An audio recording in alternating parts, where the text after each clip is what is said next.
The emergency klaxons had been blaring for 3 hours straight when Tessa Ward made her biggest mistake.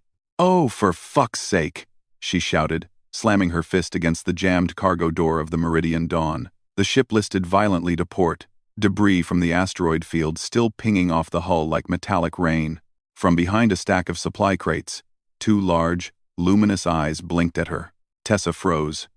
She'd forgotten about the passenger. Rook, the Veltorian cub who'd been placed under her care for cultural exchange purposes, tilted his head, ears swiveling forward with interest. He looked like someone had crossed a fox with a snow leopard and given the result opposable thumbs and far too much curiosity. "Fuck?" Rook repeated, the word mangled adorably by his tri-layered vocal cords, coming out like a musical chime wrapped around profanity. "No," Tessa said quickly, waving her hands. "No, no, no. Bad word, don't say that." "Fuck," Rook said again, testing it, his tail swishing with delight. Tessa closed her eyes and prayed to whatever deity watched over doomed diplomats. The Veltorians were one of the galaxy's oldest species, revered for their wisdom, grace, and absolute monopoly on the production of quantum drives. Their cubs were considered sacred, raised in monastery-like compounds where they learned 17 languages, advanced mathematics, and the philosophical underpinnings of galactic law before their 5th birthday. And she'd just taught one to curse. "Listen, buddy." Tessa crouched down, meeting those innocent eyes. "That's a human word. Humans only. You can't." The ship lurched again. Sparks showered from an overhead panel. "Shit," Tessa yelped, throwing herself over Rook as burning metal rained down. Beneath her, she felt the cub's small body vibrate with excitement. "Shit," he whispered reverently, like he'd just learned the name of a god. 3 weeks later, Tessa stood in the observation gallery of the Galactic Council's Grand Chamber on Station Harmony, wondering if spacing herself would be less painful than what was about to happen. Below, in the massive amphitheater where 500 species gathered to debate the fate of worlds, Ambassador Kelthris of Veltoria was presenting humanity's petition for full council membership. The Veltorian was magnificent, 9 feet of silver fur and diplomatic gravitas, his voice resonating through translator fields in perfect, measured tones. Beside him sat Rook. The cub had grown in the weeks since the asteroid incident.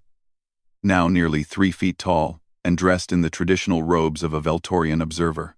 His role was purely ceremonial. Cubs attended major sessions as part of their education, sitting silently and absorbing the proceedings. Tessa had tried to warn Kelthris. She'd filed reports, sent urgent messages, even attempted to speak with the ambassador directly. But Veltorians believed that cubs could do no wrong, that their innocence made them incapable of impropriety. They'd never met Rook.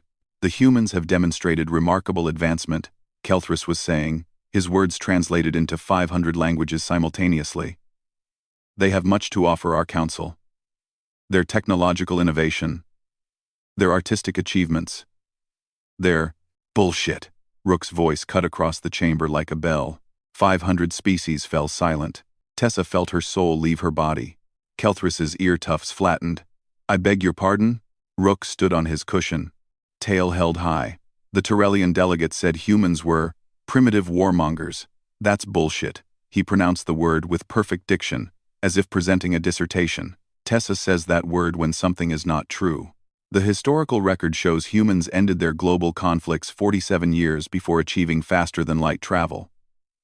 The Tyrellians were still bombing their southern continent 15 years post-FTL. The Tyrellian delegation erupted in 6-limbed fury. The chamber dissolved into chaos.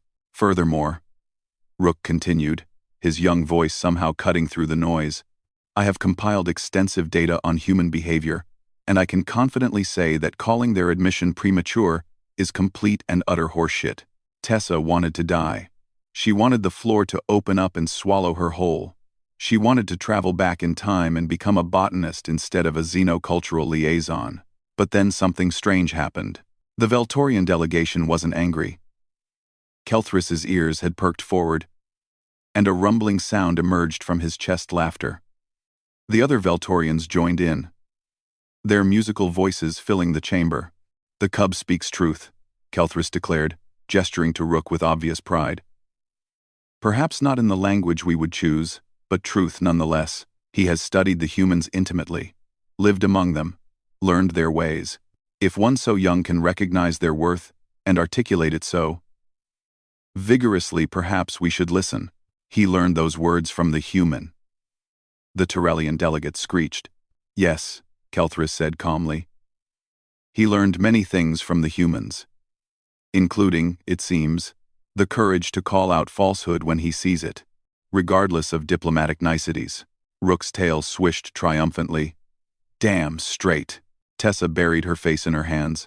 The vote was closer than expected, but humanity won its council seat by a margin of 17 votes. Analysts would later point to Rook's impassioned testimony as the turning point, his unfiltered honesty, demonstrating that humans could be trusted to speak uncomfortable truths. Tessa was simultaneously commended for her innovative cultural education techniques and quietly warned to perhaps teach alternative vocabulary to future cubs. On the shuttle back to Earth, she finally got to speak with Rook alone. The cub was curled in his seat, looking pleased with himself. You did that on purpose, Tessa said. Rook's eyes glittered with intelligence far beyond his years. Veltorians never lie, but sometimes the truth needs emphasis. You taught me that. I taught you to curse. You taught me that some words carry weight, that humans use them when things matter most. He paused, then added in perfect, unaccented standard. You taught me that dignity and honesty aren't always the same thing. Tessa stared at him for a long moment, then started to laugh. You're going to be a hell of a diplomat someday. Fuck yeah, I am, Rook said solemnly. Despite everything, Tessa couldn't argue with that.